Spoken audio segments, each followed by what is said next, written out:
CI నాగరాజును SIT అధికారులు కస్టడీకి తీసుకున్నారు. రాజమండ్రి నుంచి విజయవాడకు తరలించారు. సుప్రీంకోర్టు ఆదేశాల మేరకు సిఐ నాగరాజును విజయవాడ మెజిస్ట్రేట్ కోర్టులో హాజరుపరిచారు పోలీసులు. అలాగే విజయవాడ ప్రభుత్వ ఆసుపత్రిలో వైద్య పరీక్షలకు తరలించారు. అనంతరం సిట్ కార్యాలయంలో సిఐ నాగరాజును విచారించేందుకు సిట్ సిద్ధమైంది. కాగా సాయి కృష్ణ లాకప్ డెత్ పై నమోదు చేసిన కేసులో దర్యాప్తు పురోగతికి సంబంధించిన వివరాలను తమ ముందుంచాలని హైకోర్టు సిట్ అధికారులను ఆదేశించింది. ఈ కేసులో ప్రధాన నిందితుడిగా ఉన్న కృష్ణలంక పోలీస్ స్టేషన్ అప్పటి ఇన్స్పెక్టర్ నాగరాజును పోలీస్ కస్టడీకి అప్పగించే విషయంలో సుప్రీంకోర్టు ఏం ఉత్తర్వులు ఇచ్చిందో వాటిని తమ ముందుంచాలని కూడా ఆదేశించింది. మరోపక్క Sai Krishna lockup death case దర్యాప్తును సిబిఐకి అప్పగించాలని కోరుతూ centre for protection of constitutional rights అధ్యక్షుడు గోచిపాతి శ్రీనివాసరావు హైకోర్టులో పిల్ దాఖలు చేశారు.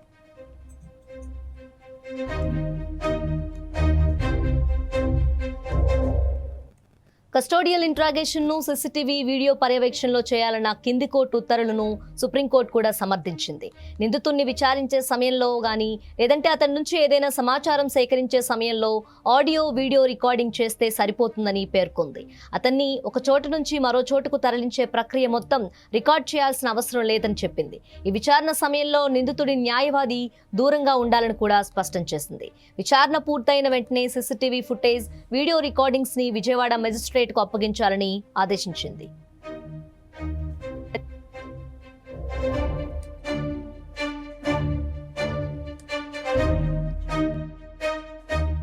సిఐ నాగరాజును సిట్ అధికారులు కస్టడీకి తీసుకున్నారు. రాజమండ్రి నుంచి విజయవాడకు తరలించారు. సుప్రీంకోర్టు ఆదేశాల మేరకు సిఐ నాగరాజును విజయవాడ మెజిస్ట్రేట్ కోర్టులో హాజరుపరిచారు పోలీసులు.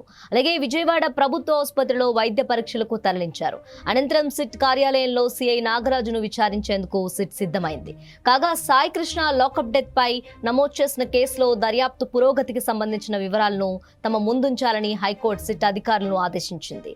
ఈ కేసులో ప్రధాన నిందితుడిగా ఉన్న కృష్ణలంక పోలీస్ స్టేషన్ అప్పటి ఇన్స్పెక్టర్ నాగరాజును పోలీస్ కస్టడీకి అప్పగించే విషయంలో సుప్రీంకోర్టు ఏం ఉత్తర్వులు ఇచ్చిందో వాటిని తమ ముందుంచాలని కూడా ఆదేశించింది. మరోపక్క Sai Krishna lockup death case దర్యాప్తును సిబిఐకి అప్పగించాలని కోరుతూ centre for protection of constitutional rights అధ్యక్షుడు గోచిపాతి శ్రీనివాసరావు హైకోర్టులో పిల్ దాఖలు చేశారు.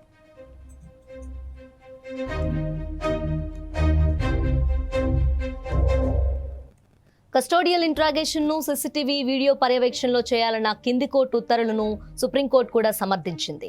నిందితుడిని విచారించే సమయంలో గానీ లేదంటే అతని నుంచి ఏదైనా సమాచారం సేకరించే సమయంలో ఆడియో వీడియో రికార్డింగ్ చేస్తే సరిపోతుందని పేర్కొంది. అతన్ని ఒక చోటు నుంచి మరో చోటుకు తరలించే ప్రక్రియ మొత్తం రికార్డ్ చేయాల్సిన అవసరం లేదని చెప్పింది. ఈ విచారణ సమయంలో నిందితుడి న్యాయవాది దూరంగా ఉండాలని కూడా స్పష్టం చేసింది. విచారణ పూర్తయిన వెంటనే సీసీటీవీ ఫుటేజ్, వీడియో రికార్డింగ్స్ ని విజయవాడ మెజిస్ట్రేట్ కు అప్పగించాలని ఆదేశించింది.